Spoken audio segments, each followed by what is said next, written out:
السلام عليكم ورحمة الله تعالى وبركاته. ميل والبعد نقل سعطان halkan waa wararka TV qodobadeena wararkeena ugu waaweyn waxaa kamid ah shir uu farmaajo ka qayb gali lahay oo baaqday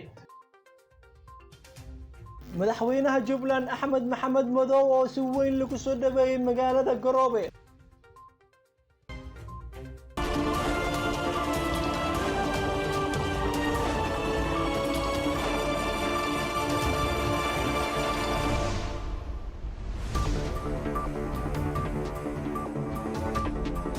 dowladda Uganda ayaa dib u dhigtay shirka madaxda IGAD oo la filayay in maanta taariikhda ay tahay 15 ka furmo caasimada dalkaasi ee Kampala.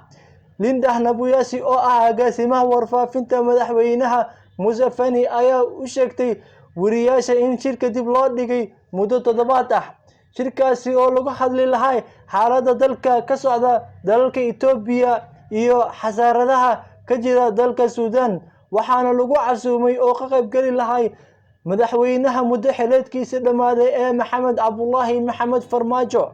qaar ka mid ah madaxda dalka Afrika ayaa shirkaasi isku diyaarinay si ay ugu qayb galaan maadaama dalal ka mid ah Afrika ay xilligan ka jiraan dagaalo iyo rabshado xooggan. lama oga sababta baaqashada shirka IGAD ee Uganda, balse waxaa ku soo aaday xilli gobolka Geeska Afrika uu booqasho ku imaanayo Blinken.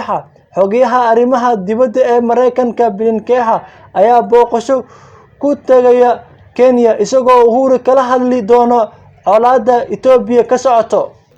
madaxweynaha Jubbaland Axmed Maxamed Madow ayaa gaaray magaalada Garowe ee xarunta maamulka Puntland, halkaas oo si diiran lagu soo dhaweeyay.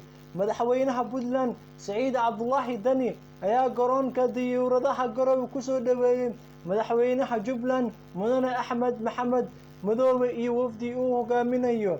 Axmed Madow ayaa kulamo Garowe kula yeelan doona madaxweynaha Puntland Siciid Cabdullaahi Dani, waxaana labada mas'uul si gaar ah ugu wada hadli doonaan doorashada golaha shacabka iyo guud ahaan xaaladihii ugu dambeeyay ee dalka. kulanka madaxda Jubbaland iyo Puntland ayaa ku soo aaday xilli dhawaan loo guda galayo doorashada xildhibaannimada golaha shacabka ee Soomaaliya.